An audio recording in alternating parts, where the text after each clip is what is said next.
May nagbabalik loob at may bagong kapipirma lamang ng panibagong kontrata. Ito po si Alwal Ignacio, the diva that you love. Kasama ko ang aking kaibigang Ultra Maldita. Hi, this is Alex Ito po ang Brosas. Nakiti Show, ang tayo na Talakyan Showbiz Edition. Doon na tayo sa nagbabalik loob. Sige na nga si Vina Morales, bubalik sa Channel 7. Next. Ang bilis! My God! Hindi hiningal! Oh Lord, my God! Ikaw ba? Excited sa kanyang pagbabalik loob bilang kapuso? Well, starless of pine tree proportions always amazes me. Charot. Oh. Always amaze me. So amazing aloha ang kanyang pagbabalik. Ako nga nagtataka ako sa bakit pa siya bumalik. Aray ko. Samantalang tumatakbo naman yung network kahit wala siya. 'Di ba? At ano bang bago ma-offer ni Vina Morales? Maliban sa pagkanta niya nagbi-vibrato ng bonggang-bongga. Ano pang Ewan bibigay sa ko. kanyang role? Nanay roles. Of course, di ba? Alam mo, Diyos ko, 'Di lead ba? role. 'Di ba? Hindi, lead role na ano, parang lead role siya dito eh. Na parang warring yata. Oo. Oo, 'di ba? Meron siya atang bagong palatuntunan, yung Mm, Cruz versus Cruz. oo. Parang Diba? Kramer versus Kramer. Ito? Ang layo. Layo? Not even, di ba? Not even. Oo. Huwag naman ipilit. Diyos Eh ko. kasi Cruz Versus versus Cruz. Cruz. Akala ko nga, Karay Cruz.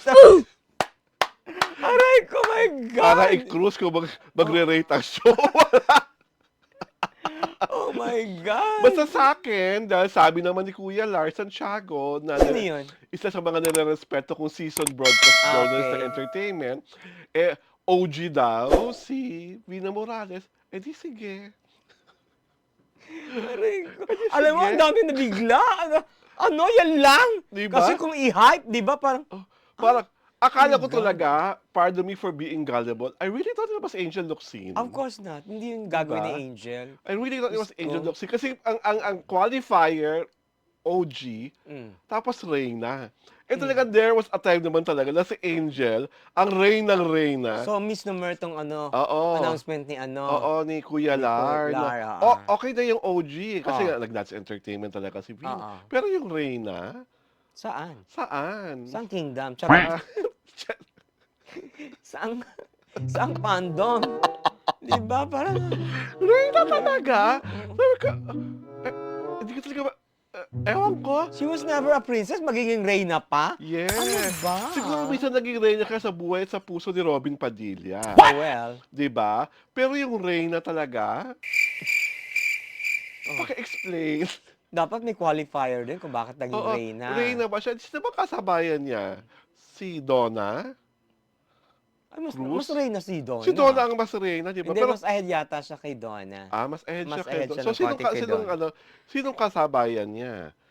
Si Giselle. Si Alice Si Dixon Giselle yata. Sanchez. Ay, hindi. Si Alice Dixon ang mga Nauna si nakasama Alice. niyang pelikula eh. Si Oo. Giselle Sanchez. Giselle Sanchez. Comedian level, di ba? Di ba kasi naging ano din niya, naging ano leading man niya sila Gary Estrada, di Yes. ba? Yung mga Pero yon. I would not deny the fact that some of her teleserye theme songs became hits, but they were all in ABS-CBN. Kasi Wala naman siya kinatang teleserye theme song sa Oo. original network niya. Oo nga, at saka hindi tawag dito. Ang ano niya, parang floating status siya ever since. Neither here nor there. Oo, yung karera niya. Oo, yung karera niya. Ganun siya, di ba? Parang, she was in Smorgasbord movie. Hindi naman siya ang binenta ng ng mga pelikulang Meron na ba siyang award-winning movie? Wala akong matandaan eh.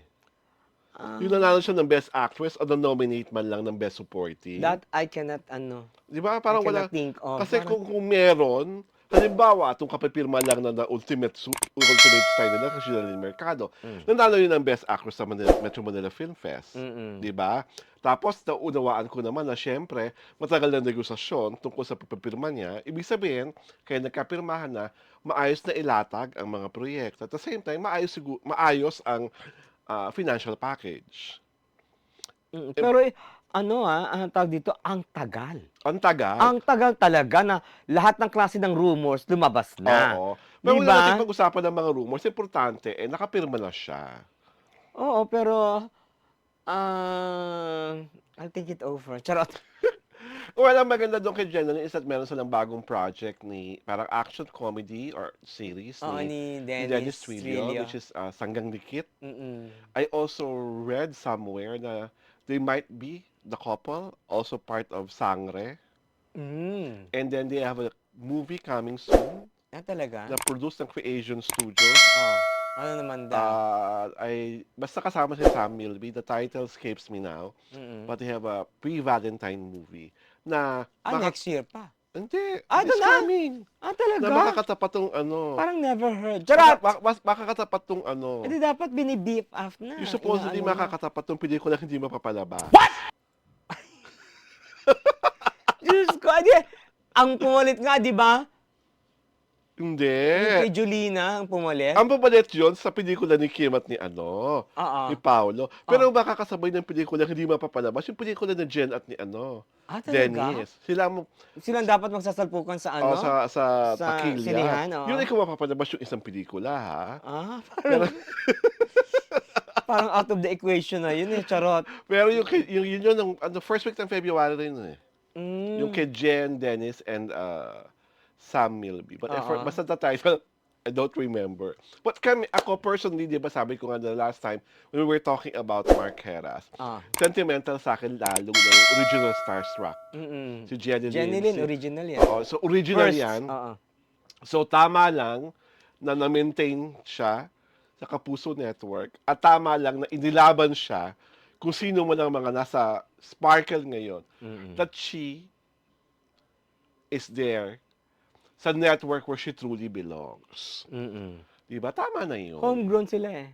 Diba? Oo, homegrown sila eh. So sa akin, I just hope na sooner or later, mas lalong pang magluning ang estrella ni Jeneline Mercado kasi marunong naman siyang umarte. Yeah. Maganda she can siya. sing. And she can sing.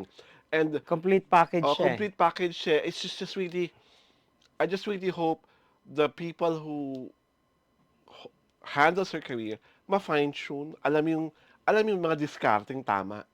Para lalo pa siyang umingay. Tsaka meron siyang, baluarte na producer na siya ngayon. Oo, yes. Diba? Yung movie pala na Dennis. Producer na siya. Diba? So, she can wiggle out of the diba? Yung mga pangit na script, yung mga she has more leverage and power now. Diba? Wala na siyang siya na masusunod, diba? Yes. In short. Yun. Diba? She's may the boss assertion now. na siya. Oo, maganda yun. Diba? Maganda yun for her. Diba? So sa tingin mo kaya magkakasama si Vina Morales at si Jeneline Mercado sa isang project? Not in their lifetime. Charot!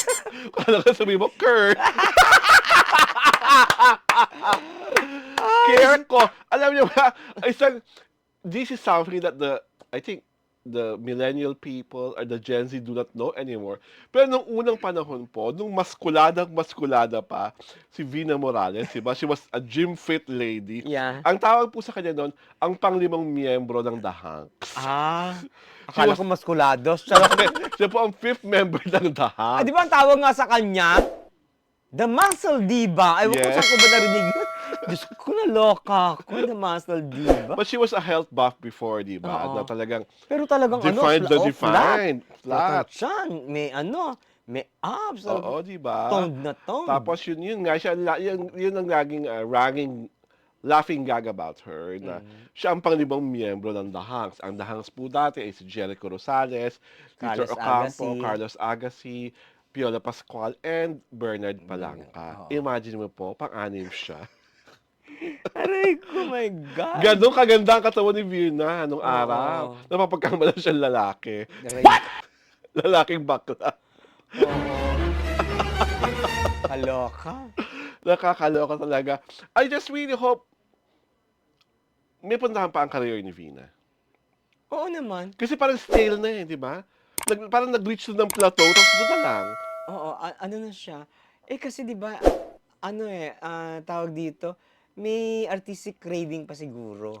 Pwede Hindi pa naman. nasa-satisfy. Hindi pa na-fulfill. Oo, di ba, meron pa Pero, kung ako sa kanya, So, enjoy your millions, di ba? Oo. Habang bata ka pa, travel ka, O di sa ba? kaliban the Oo. fact that she had the opportunity to perform on Broadway, sa US na lang siya. Oo, Diba, mag-ano ka nag-try na. ng mga iba't ibang theater Oo, productions at saka noon. especially, hindi naman kaganda ng mga ginagawang soap operas ng GMA7. Ay! No offense, Menta, pero that's how I see your network. Hello? Okay, at Diba? dahil dyan, ito po si Alwin Ignacio, The Diva That You Love. Kasama ko aking kaibigang ultra maldita na nagmamaldita na naman. Hi, this is Alex Brosas. Ito po ang The Kitty Show, ang Tara Tarakin Showbiz Edition.